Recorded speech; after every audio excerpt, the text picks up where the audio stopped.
Hey guys, welcome back to the channel. Today we are doing a review on this 2024 Silverado EV RST. Now we did a review previously on the work truck edition, but this one's got much more features, a little more loaded out, so we thought we would revisit it and show you some of the differences. You'll notice this one has a lot less gray trim on it, a little more color matching. You've got the split tailgate. You do get the tonneau cover, which the other one had as well. You get the larger tires and wheels. Again, you're getting some color matched area back there. This one does have the split interior, so you can the pass-through interior, I should say. Again, overall look is the same, but just a little more dressed up. So let's dive in and we'll show you some of the features this truck has. So starting up front, there's a button here. Go ahead and push that, and it's going to open the frunk. Again, same thing, tons of room. You got your jack up here. You've got a 20 amp outlet here. You could be charging your power tools as you go. There's a light in there. Ton of room up here for whatever you may need to store that doesn't go in the bed. Again, just push this button here and it will close. Again, huge thanks to Ray Chevrolet and Fox Lake for letting us take this truck and do a review on it. So I love the E. If you pay attention, it's kind of like that's the Ultium battery logo. And if you pay attention throughout the truck, you'll see it in a few places, kind of little Easter eggs as you go about. I think there was another one right here. Subtle, but kind of cool. So again, this is your tailgate. You can open it like a normal tailgate. And then it's got the step down, which this is nothing new. Chevy's had this for a while, but this truck does have it. This one does have the pass-through, so you can lower the left or the right or both. You can get a full 8-foot sheet of plywood up in the bed and still have, I think it's 10 feet that you can actually get in here. I love the blue and red stitching. Kind of goes with the theme of the electric. You see this on some of the Blazers and whatnot. Again, first edition badging. Ultium logo we talked about again. You do get wireless charging on this one. This also has the larger screen there as well as across the back of the dash. You got heads-up display. Now, this one I think is a little weird. This huge panoramic roof. Absolutely awesome. Two things. It's hot out today. That not only does that not open, there's no sunshade. So that's it. It's glass. If I owned this, I would probably be putting some kind of ceramic heat rejecting film on it because it is warm and there is no shade. Kind of weird. That's the only thing I could really complain about. To start the vehicle, if you will, you pretty much hop in the vehicle and push your foot on the brake. And the vehicle at that point is on, if you will. I guess I wouldn't say running. You can wireless charge down here. And let me close the door. AC is running. We're going to talk about the big gripe people have with Android Auto and Apple CarPlay. And maybe this will help ease your mind as to why it's really not that big of a deal, in my opinion.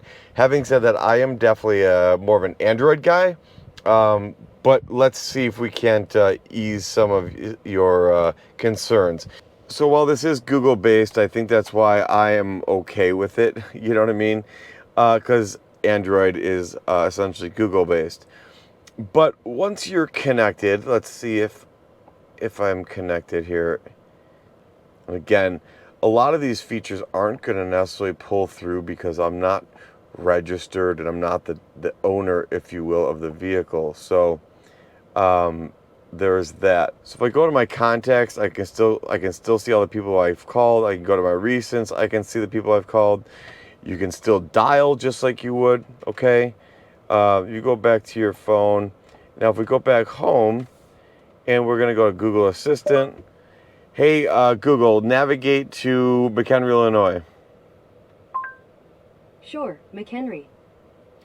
So it's gonna navigate me to McHenry, Illinois. You know. Here, let's do something differently here. I want to show you a little something. Click here. Hey Google, navigate to Tampa, Florida. right, Tampa, let's go. Here's one of the main reasons why you don't necessarily get Android Auto. So this, when you do this, it maps this out for you, and it's going to tell you where you stop and how long you're going to stop for, and it's going to show you, all right, if I follow this, when I get there, I'll have 30% of charge left.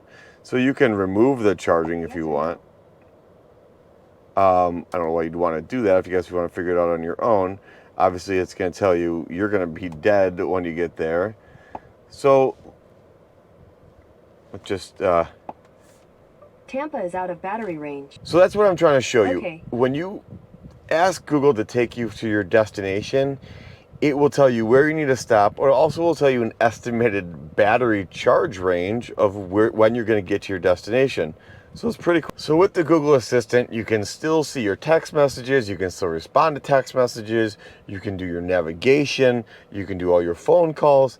Guys, you're not missing anything, in my opinion, that Android Auto has to offer that this doesn't, and this is included for 8 years for free. So I don't know what the big hang up is that it doesn't have Android Auto. I could understand if there was no phone integration at all between the driver's interface and your phone, then I could understand. But that's not the case, you guys. So I don't know that I would let the lack of Android Auto deter you from a purchase of some of these new Chevrolet products. So let's talk about some of the other things. You've got vehicle status. This will tell you, charge. It'll tell you some, your tire pressure, energy info. It'll give you information about your trip, efficiencies and that kind of stuff. Pretty straightforward. Drive modes. This is, you can change the normal off-road, tow. It's going to change the way the steering wheel feels. It changes the air ride suspension. It changes some of the performance settings on it. So you can go into that and you can manually select my mode as your own. Google Assistant we talked about. Play Store, again, you can download different apps, and this is going to probably be, as we go along, this is going to update. Camera, pretty straightforward. Charging. You can set a scheduled charge when you're charging. It gives you more information. So everything you kind of want to know about charging, you would find right there. Obviously, you've got Alexa. Trailering, you can test trailer lights. You can add new trailers if you've got different brake, parameters you want to set up for each trailer. So that's pretty cool. Settings, this is kind of all your basic vehicle settings. Different profiles, what you want, lights to do, date, time, notifications, that kind of stuff. Auto park assist, pretty cool. The truck will park itself either in perpendicular or parallel parking. Climate, that's probably pretty self-explanatory. You can change everything there, although you can do that from the bottom as well. Wi-Fi hotspot, self-explanatory. Audio, pick your Bluetooth. Maps, again, self-explanatory. Controls, this is where you're going to change your heads-up display, your dome lights, your parking assist. Again, there's really no haptic buttons on here except for the few down here that are for your HVAC. Everything else is going to be up here. It does have rear steering. You can turn that on and off.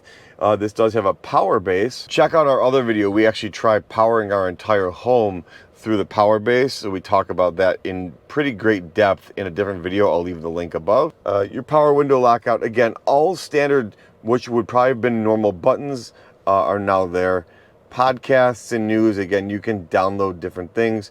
And then the My Chevrolet app, which you're going to find on your phone as well. If you wanted to maybe have your pets in the car or whatever, you could remain the vehicle on for a duration of time to keep the vehicle cool, I suppose, if you wanted to. This is how you turn your headlights on and off. Again, this brings you to those same features. And this is the one pedal driving. You can turn that on and off. We'll talk about that in a detail here when we take for a ride. Let's hop in the back seat real quick. Pretty straightforward. Cup holders.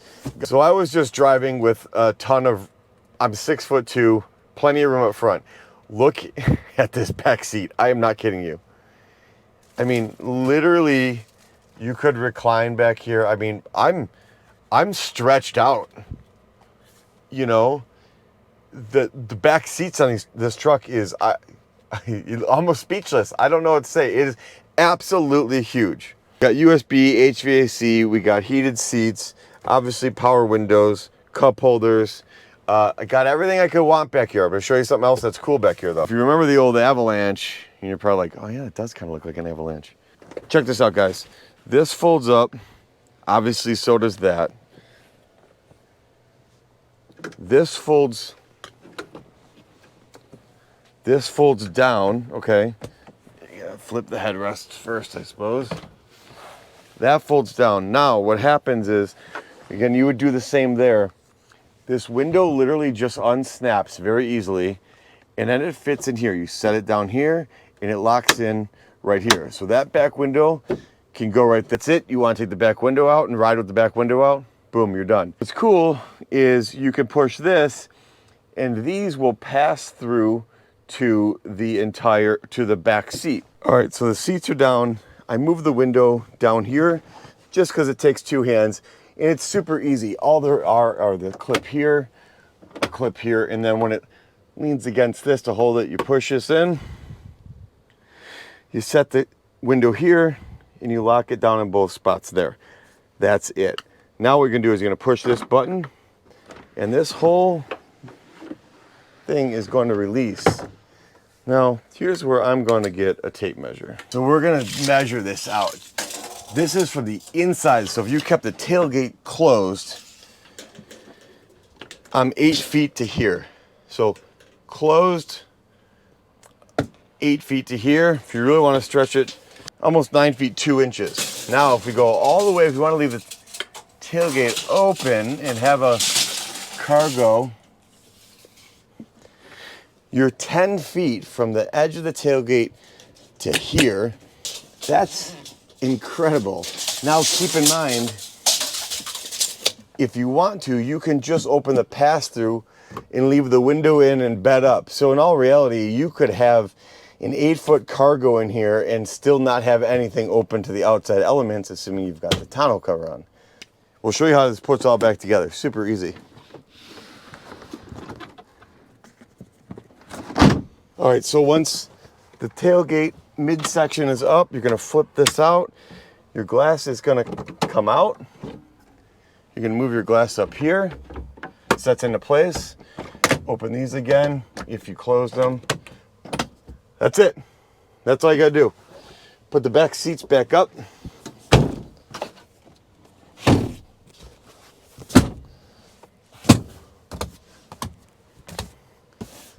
Pretty easy for a ton of cargo room. So the other thing we talked about back here was these outlets.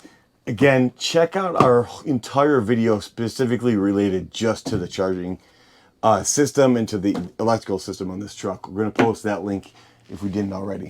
Now we're going to go take the truck for a drive. But here's one thing I want to mention. As of when this video is filmed, you now can charge at a Tesla charging station. So we have a video specific to that you can check out above too. I've got this Electron adapter. Now for what it's worth, General Motors is warning people to only use a General Motors adapter. So while I think the risk is highly, highly unlikely that this would cause damage, this is actually highly rated. And rumor is this might even become a GM approved adapter. But keep in mind, GM is telling you right now to only use a General Motors adapter. What I'm getting at though is if you are interested in one of these trucks, 18,000 more charging stations just became available if you have one of these, and it works. I've tested it. Now the vehicle does come with a charger, and you can use it on both 220 and 110. That comes factory with the vehicle. Keep in mind, obviously, a 220 charger is going to give you way more power, and a supercharger is going to even be faster yet. The charger we run in our home is a Wolfbox 50 amp, and this works really well. And we'll show you how fast it charges this in a moment. But we also have a link to that and a code. You'll save 18% on the Wolfbox charger. So let's go take it for a ride. All right, so we are in the vehicle, and normally what you do is you'd have your keys on you, you'd hop in and hit the brake, and that's it.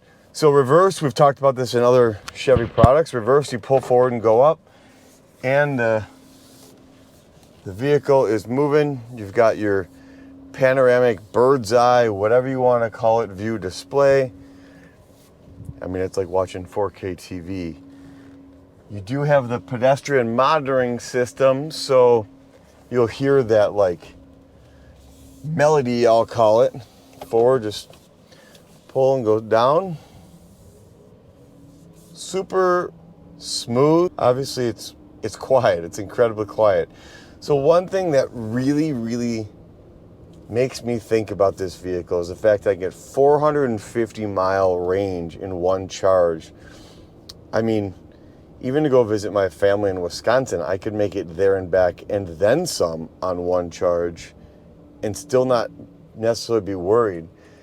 Now, this is the fun of an electric vehicle, and it's that instant power, that instant torque. This does have 0 to 60 in right about 4 seconds. I mean, I'm at 61 miles an hour before I even knew what happened. Now, the one thing I will say is I feel it under a heavy throttle. I get a little of that torque steer, which you probably felt. I mean, that's characteristic to anything that's got just pulling that hard. Not a big deal. I am set up for one pedal driving. So as soon as I am off the accelerator, I'm decelerating. And you look at the dash goes and it shows you you're putting power back into the battery. Now, one thing that is cool, and I don't know if you're gonna necessarily see the button I'm pushing, but right here on the steering wheel, it's got a little button with an arrow pointing to a battery. Now, if I'm letting off the accelerator and I really want to slow down harder, I can grab this button here and it will just heavily put that regenerative braking on, and you'll watch the power really flush back into the battery. So we're going to do it here in a second. I'm going to make a turn, and again, you're not going to feel it, but you really could drive this vehicle without using brakes. When you're on one pedal driving and you come to a stop, it'll actually even hold you at a stoplight or stop sign until you tap the accelerator. It will also, when you're not on the throttle, it's got brake lights on. So even when you're stopped and you're held at a intersection, it will leave you brake lights. So I'm off the throttle. I'm going to grab this button. Guys, that was just by pushing this extra regenerative button. And it was like putting the brakes hard. Now, the other thing that's fun is that, like, at a certain speed, I mean, it's instant. It just puts you back in your seat, you know? I get it. It's really not how you're going to drive the thing every day, but it is kind of fun just because of just that. I mean, you can, I don't know if the GoPro will show it, but you can watch the front end of the truck come up when I do that. When I come out of this turn, we'll show you again. But, so here, watch. I'm not even full throttle. This is just, I mean, you can see the truck come up, you know? It handles really well. The seats are incredibly comfortable. The blind spots are little to none. You've got a digital mirror here, or you can go back to a traditional. The only thing we really haven't talked about is this, and that's Super Cruise. I've got a little camera here that's going to watch my eyes to make sure I'm watching the road. And if you push this button, again, I don't suspect any of these back roads are going to have Super Cruise capability. Now again, guys, I did not touch the brakes. I used that function on the steering wheel, and even now, no brakes. My foot never made it to the brake pedal. You could literally drive this thing, even with a hard stop like that, one pedal. Now, if you don't like one pedal, now it's off. That's it. So Super Cruise will control the vehicle. It will steer it. It won't navigate through like a left or right-hand turn, but it will steer the vehicle. It will control the throttle and brakes, and it will maintain that speed that you're holding. Button here on the dash, you push it. Now, right now, it says no road information available. So this is actually, these roads were actually driven. And what would happen if it did work, this would light up green. It would activate and show that you're under Super Cruise. At some point, the system was unable to handle it, or there was a situation where it's not reading lines. This would light up red, and you're going to get notified by vibrations in your seat. Hey, you better start taking control. So the truck has, again, 450-mile range in a charge. And the fact that now you can charge on a Tesla network, I mean, that just really opens up the door for huge possibilities. So the one last thing I want to show you is this four-wheel steering. When it comes to parking the truck, and you can turn the system on and off, but when it comes to parking the truck in tight spots, the amount of angle that these rear wheels actually move is pretty impressive. So let's show you that here. All right, so at slow speeds, if you watch, I'm gonna make this right-hand turn, you can really watch those tires come out and come back in. Now, what I'm gonna do is I'm gonna go up here, I'm gonna make a U-turn, and we'll see how tight it actually works here. Wow, I can actually turn like, that's incredible. Now, this is still one of the weirder things for me to get used to. When you're all done, you put the vehicle in park and you leave. Right now, I got the AC running. I mean, the radio would be on if we weren't doing a video. You exit and you close the door. At that point, the vehicle turns off and you're done. Guys, check out our other videos. We talk about more EVs in general. And what are your thoughts? What do you think about this all new 2024 RST Edition EV Silverado? Huge thanks to Ray Chevrolet in Fox Lake. No pricing games, no BS. Go check them out for your next Chevrolet.